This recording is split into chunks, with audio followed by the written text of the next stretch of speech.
Anthony Davis, he went down with, and fellas, I hope you know what this is because I've never heard of this before. A bilateral Achilles tendinopathy injury. Yeah. That's what he It's a went foot down with injury. yesterday. So he went down with the foot injury, and we don't know the severity of it. I haven't heard that he's out. I haven't heard that how long he'll miss. Maybe he just missed that game. I mean, didn't we call I this was. when he showed up? When he showed up like out of shape, not a great thing when you're injury prone, big man, to be showing up out of shape. But this To is be the fair, thing, like, I don't want to castigate him by saying he was out of shape. I do think there's something to Penn. And my conversation is that a lot of players try to come in a little heavier because of how much weight you lose over the course of the year. But, and then obviously maybe he was planning to play a little bit more on the inside too. Because obviously, you need a little bit more, mass to you. But apparently Penn is a overuse injury. So, if you do a lot of running and jumping, and then apparently if there's like a sudden increase in exercise intensity, which I don't want to assume he hasn't been obviously working on his game during the summer, but it has everything to do with just overuse, and it just leads to a swelling that can cause like a stiffness in the Achilles area. Injuries that Anthony Davis has sustained, if I remember correctly, like last season, like he had gone out of the lineup, but also came back from those injuries last season. I remember against Memphis when he had the leg injury, he came back and put 40-9 on them, right? He ended up getting shut down. I think it was the second half of the season. But a lot of these injuries, I don't think that we give Anthony Davis enough credit for playing through them. He's had a groin injury that he was dealing with since he was with the Lakers. He should be, don't get me wrong, I do think that there's nicks that these guys can play through. I can't speak for all of these guys because I don't know what their pain tolerance is, but there are injuries that you can play through. Now, this is something from what Swiper is telling me, sounds more like a precaution. It's early in the season. We're not going to overexert him, but we can't let this thing linger too much because, again, I don't want to fall too far behind in the Western Conference and in the division. If I'm not mistaken, I mean, they won yesterday. If they're not 500, they're a game under 500. This doesn't look good if you're continuously, missing your big man. So, I mean, he's averaging 25-10, 26-10, and we need him to play. We 100% need him to play. And I think that I think he will be able to play, but I think that they just got to do a better job in managing him. That's all. Looking at this whole situation, I think that in hindsight, Lakers fans should be rejoicing because I think that this is who AD is now. I don't think he's a guy you could necessarily rely on to be your franchise cornerstone to build around. I understand the not being in shape thing might not be a thing yet, and guys want to lose weight throughout the year and things of that nature. But for him to come into camp, to me, in really terrible basketball shape, even though he might shed some kilos throughout the year, to me was unacceptable, man. After an historic trade where Luka Doncic goes to LA, to me it was unacceptable. It could have played a part, we don't know. But I think it also puts the Mavs in a really difficult spot right now because if AD's a guy that you have to manage throughout the season, if he's an unreliable superstar and Klay Thompson is looking as washed as he looks to start this season, all of a sudden this could get really ugly really fast for Dallas. How far do you go? Chill, to your point, if you're slipping down the standings or you can't keep up in the West, you guys, it's going to be sooner rather than later where Dallas have to make a decision. Is AD really the guy or can they swallow their pride and potentially start over a little bit? Because Kyrie's not coming back anytime soon. Could be January or February. Klay looks really bad. Cooper Flag's going to take time to adjust. Where does it leave Dallas overall if AD can't be relied upon to be there every single night and give you all NBA production? By the way, just for context, Damien, this is how many games. I think this is the correct way on the screen. Maybe this way. This is how many games Anthony Davis has played for the Mavericks. 14. 14. He's played 14, which is a concern. And he went down with an injury this last season with the Mavericks, first year being there, and then tried to play through obviously towards the end of the year.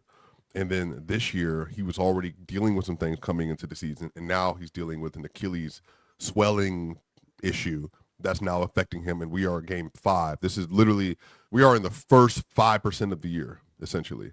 And he is already laboring with consecutive injuries that have lingered from offseason into now. So I think for me, the biggest issue here, Ron, is more so it's not that AD's hurt because AD, he gets hurt. And bigs typically, especially bigs like Anthony Davis, they don't typically age super well.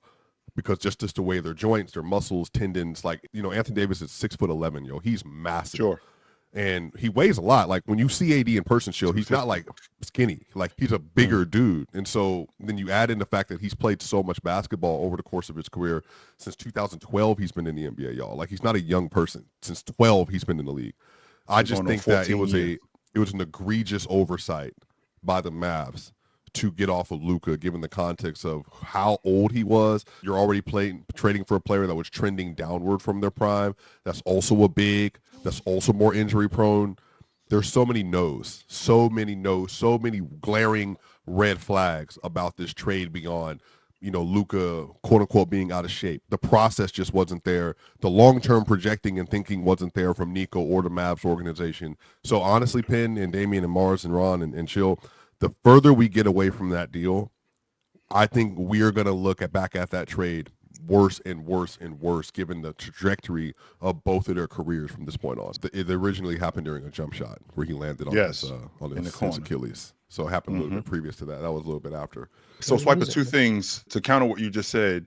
I think that they were looking toward the future. Like what you see with Luka right now with the Lakers, I don't think that you would have gotten that in terms of that commitment, in terms of him getting himself in shape. I think he was already bought in to the way he was bought in when he was playing with Dallas, being out of shape, not playing defense. I think that playing with the Lakers, there was a different demand on him. I don't think you would have ever gotten that with him playing in Dallas. That's number one. Number two, Dallas looked at this Anthony Davis situation, who, by the way, came into camp in great shape last year. And until he had gotten traded, I think he had missed 2 games. I think he had missed 2 games up until that point. And in the previous season, he had played 75 games, I think, some 75 or 79 games. And so he had played almost the entire season. They were looking at this like a short-term thing. They're looking at this Dallas team. We just won the NBA championship. We aren't that far away. We're not going to completely destruct our team. We're just going to change the way we play. And this is a 3-year window that we have. Now, to your point, it could look bad, but I think that they were looking toward the future. If Luka is this way now, even as good as he is, and I know that Mars and I have gone back and forth with this, even as good as he is, 25, 26 years old, and he's not in the shape that they would like him to be. He's not committed defensively, but he was still playing better in more games than Anthony Even Davis, if that's true, if you move 5 years from now and they sign him to a 315, 5 years from now, Luka would be 30 at the time of the right? trade. And Anthony Davis would be 38. Oh, chill. This ship has sailed. It's gone. Whether this was a good trade or a bad trade, that shit is gone. The only person I've ever heard try to defend this trade is probably Ox. Like, it was so absurd when it happened. You don't do this. You never trade a young player like this. Now, everything that's happened with Anthony Davis is just making, like a bad situation just gets worse and worse and worse. Like you come home and you show your mom that you got a D and she's like really mad at you. Insult to injury, Pin. She getting her belt ready. And then you be like, oh, but by the way, I also got arrested on my way home for jaywalking. Like it just makes it worse and worse and worse. Okay. And oh, by the way, I broke your favorite pot. I broke your favorite, thing. Like it's just like it's a bad news thing. Every time I hear about Anthony Davis in the news, it's just bad news, right? So, damn. But again, yikes. You guys, I'm obviously in the minority, right? I'm obviously. But Joe, I guess what is your positioning? Your position is that not beyond you taking the position that Nico's thought process was defensible, because you've already said that, and I think in abundance. But are you also taking a position that it's defensible enough to where you would have made that trade, and you think that that even if Nico can defend his position, because Mars, one of the things he's been doing as of lately is, even if he doesn't believe something, he's been saying, I can make a good argument for it. We can all make good arguments for why you would do something. But I'm saying from an actual on-court financial production, basketball implications thought process, was this a good trade for the Dallas Mavericks? The truth is the only way you can do it is lie. That's the only way you can do it. No. You can lie. You can say Luka's unreliable and he's out of shape and all this stuff. But that's a lie. It's a lie. He was injured. And I think there's something to. And one of the main reasons why he was injured was because he was out of shape. No, but we have six. But here's the issue, Chill. Here's the issue, Chill.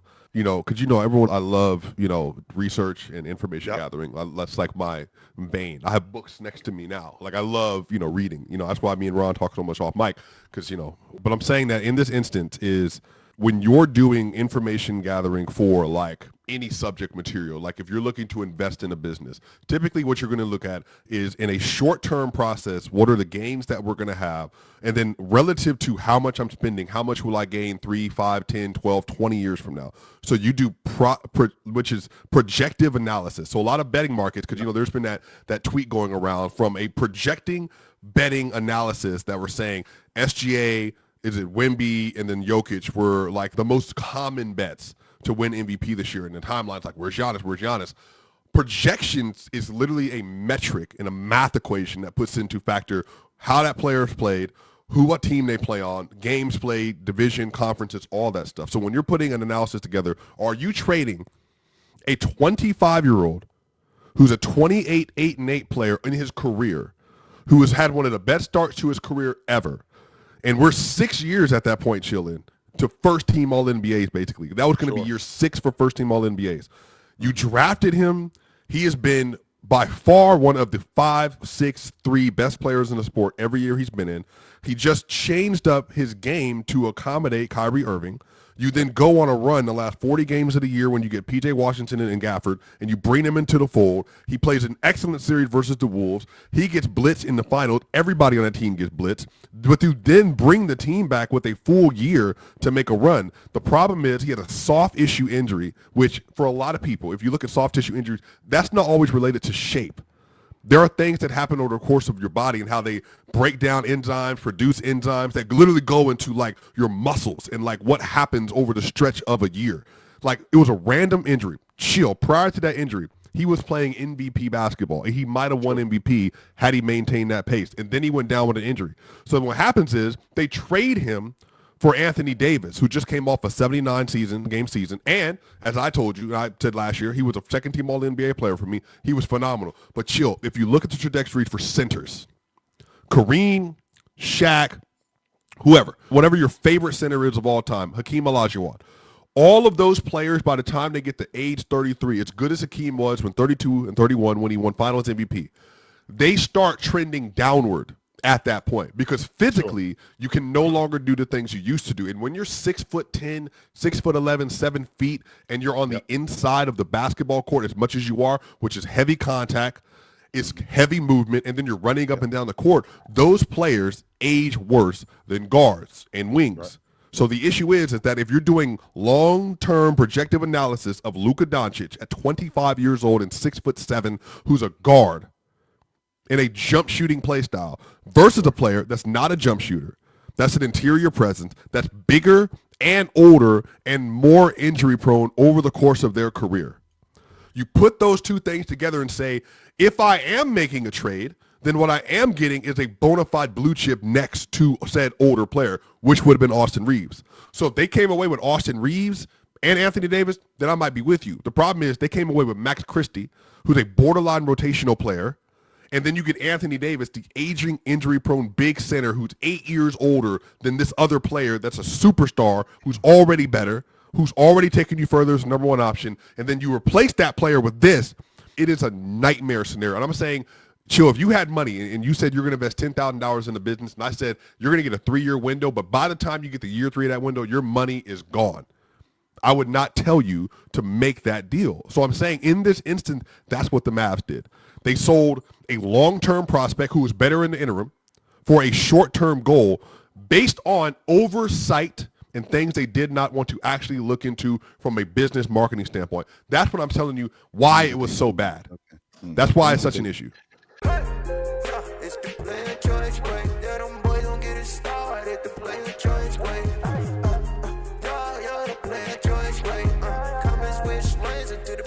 Join way.